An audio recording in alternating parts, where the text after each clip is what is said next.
we're here at IKEA. Wala kang mic Yeah. Okay lang yan, lalakasan ko na lang. Hindi ko kasi in-expect na ito yung gagamitin ko pang video eh. Kasi dala ko yung Osmo Pocket guys. Pero, hindi niya nilagay yung SD card. Ang galing. Ang kasalanan ko pa daw. May two main things akong bibilin, which is yung Alex drawer pang vanity ko. Kasi isa lang yung nabili namin last time. Yan. Dinistract niya kasi ako. Then, bibili na rin ako ng closet, guys. Masaya ako ng... Planning studio. Sa? Planning studio. Yan. Bibili na akong closet. Matagal-tagal ko ding inisip. Bibili ko ba siya kasi ang mahal.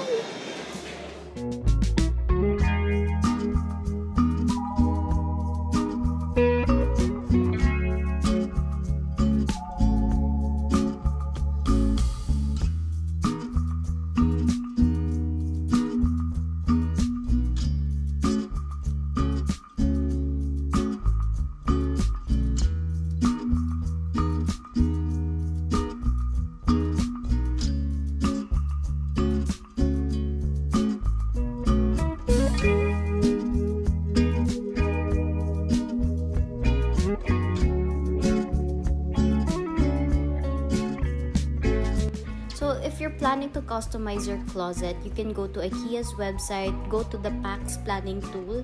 So you can put the dimensions of your room. So mine is 290 centimeters by 290 centimeters. And based on the measurements, I can put one 100 centimeter cabinet and one 75 centimeter cabinet for my clothes. So this is what it looks like. This is the third cabinet where I can put my bags, shoes, and other accessories. And this is the last cabinet where I can put my perfume, shoes, and other stuff. Hi guys, today is March 10. Today is a Monday. It's currently 12:18 p.m. And today guys, I'm so excited kasi finally, dadating na yung mga cabinets ko na in-order ko from IKEA. Ang tagal ko na gusto magkaroon ng room na closet na puro damit ko lang, puro things ko lang. And finally, magagawa ko na siya daw. And I'm not gonna lie, medyo magastos siya.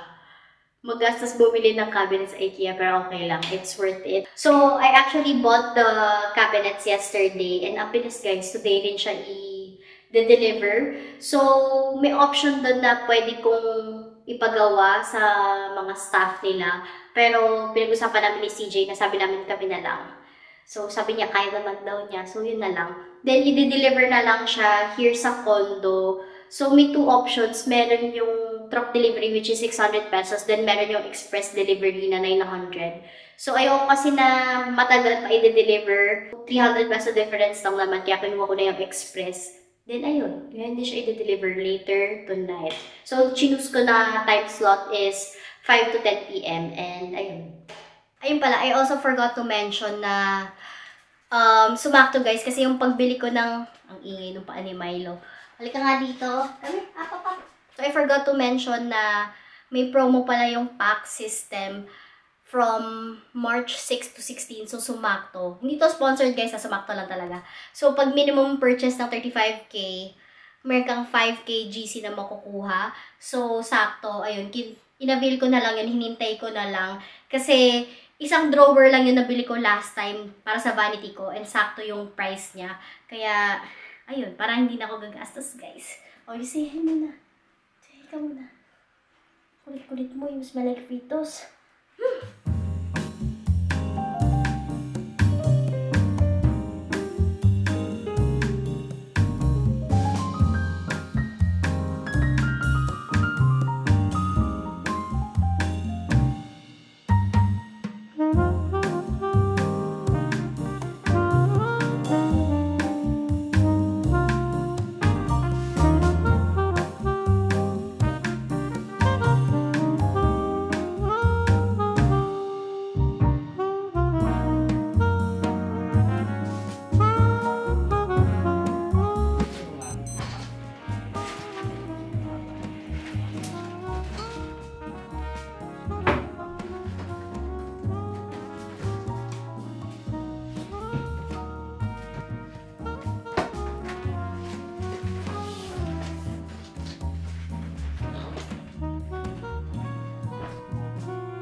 guys, this is the time na. And kaka-deliver lang nung IKEA package ko, which is yung closet ko.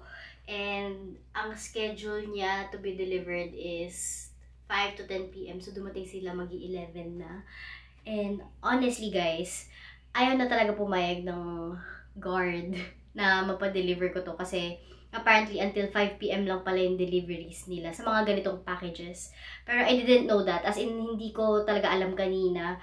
So hindi rin ako nasabihan and talagang makaawa lang ako malala kasi may chance na baka late na naman nila ma-deliver, then magpe-pay pa ako ulit para i-deliver nila. So parang, my gosh, ang gastos na ng cabinet, gagastos na naman sa delivery, pero ayun, super bait nila Kuya Guard, pinagbigyan nila ako. And I get it naman na kung bakit nila ako ayaw payagan at first kasi baka mag-cause ng noise and baka may mga magalit na other tenants, kaya gets ko naman. Pero ayun, I made sure naman na hindi maingay yung process ng pag-deliver nila dito. So akala rin kasi nila na assemble din yung cabinets, pero hindi naman. Sabi ko, deliver lang naman. Pero yun guys, I'm so happy it's finally here. And hihintayin ko na lang si bossing CJ na gawin niya to. Kasi siya ang mag-rebuild ng aking cabinets. Ayan. Then, nag-order na ako ulit sa Lazada ng hangers. So, 100 pieces muna yung in-order ko kasi mamaya baka sumobra siya. So, ayun. Yun lang guys. That's it for today. Siguro next update ko sa inyo is kapag ginagawa na namin tong cabinets. So, ayun guys. Good night! Hi guys! So, today is Today is March 13. Today is a Thursday. It's 12:21 p.m. So, right now, inaayos na ni CJ yung cabinets. Bibuild niya na. So, actually, kaya ang ingay naman guys kasi inano ko siya, pinaliguan ko siya, then i-blower ko pa. Ayun, nasa labas siya. Nag-iingay. Pero ayun, iiwan ko muna kayo kay CJ.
Hi guys, so today is May 20, today is a Tuesday and it's currently 1:37 p.m. So sobrang late na ng pag-film ko ng video na to. So putol-putol siya. Medyo matagal bago na kumpleto yung cabinet. So ang ipapakita ko muna ngayon is yung one side ng cabinet, yun yung aayusin ko kasi yung gamit ko guys, sobrang dami. And ang kalat niya, so hindi ko alam kung saan ko siya ilalagay. Kaya nilagay ko muna siya sa ibang cabinet na hindi ko muna ayusin for today. So unahin natin is yung sa clothes ko muna. So 4 cabinets kasi binili ko sa IKEA. Dalawa doon for my clothes. Yung dalawa doon is perfume, shoes, bags, and kung ano-ano pang anik-anik. Pero ayun, yung pang damit ko is 2 lang siya. So ayun, yun ang ayusin natin for today. So, bumuli ulit ako ng mga hangers. So, 100 pieces yung binay ko. Let's see na lang if kakasya na siya. Pero pag kulang, order na lang ulit ako. So, sayang kasi kapag sobra, hindi ko alam saan ko siya ilalagay. Ayan, so ito yung cabinet ko guys. Ito yung dalawang cabinet pang clothes. So, ayan, may hanger dyan. Then, this area, yan yung lalagyan ng pants. Then, ito hanger ulit. Then, ito mga drawer. So, pakita ko na lang din. Ayan yung ilalim. So, ayan, puro drawers. Then, may kinuha lang ako na parang drawer na ganito para may malagay pa rin ako mga things dyan. So, bahala na kung ano ilalagay ko dyan. So, unahin muna natin tong area na to sa hanger and sa pants.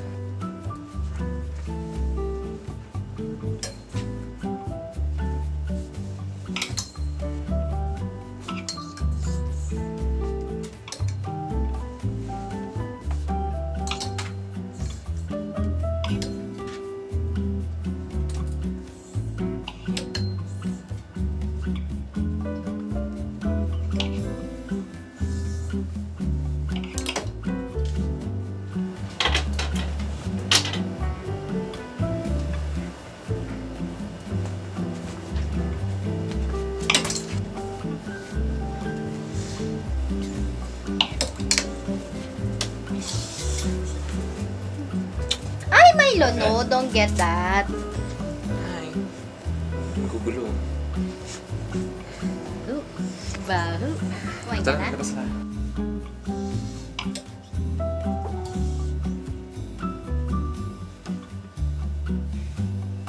Okay, doon muna ako sa area na to. Dito naman tayo sa pants. Pants naman.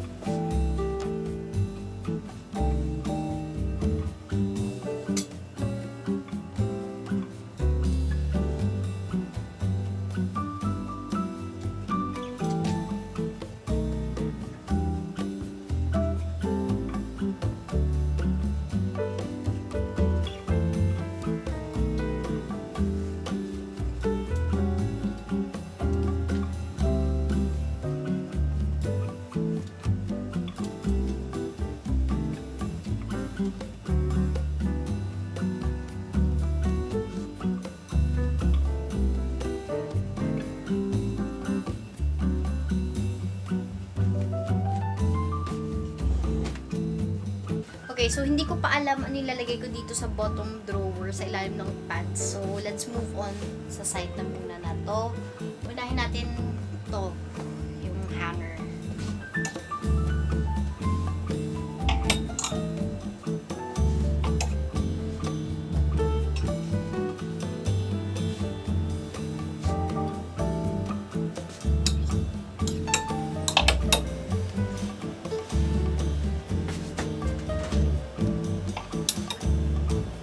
Okay, yan muna ilalagay ko dyan. Iset na natin tong sa drawer. Okay guys, for this drawer, bala ko sana mga underwear, ganun, mga intimate. So, hindi ko napapakita yon. Ihuhuli ko na lang yon. So, umpisa na natin dito sa second drawer. So, bala ko sana is dito yung mga workout outfits ko.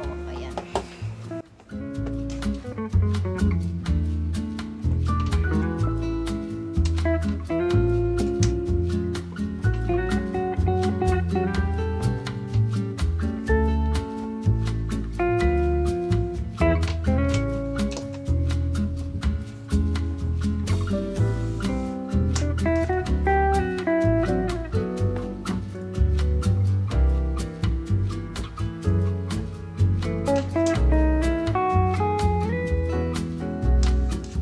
So, ang gawin natin is per brand. So, this is Set Active.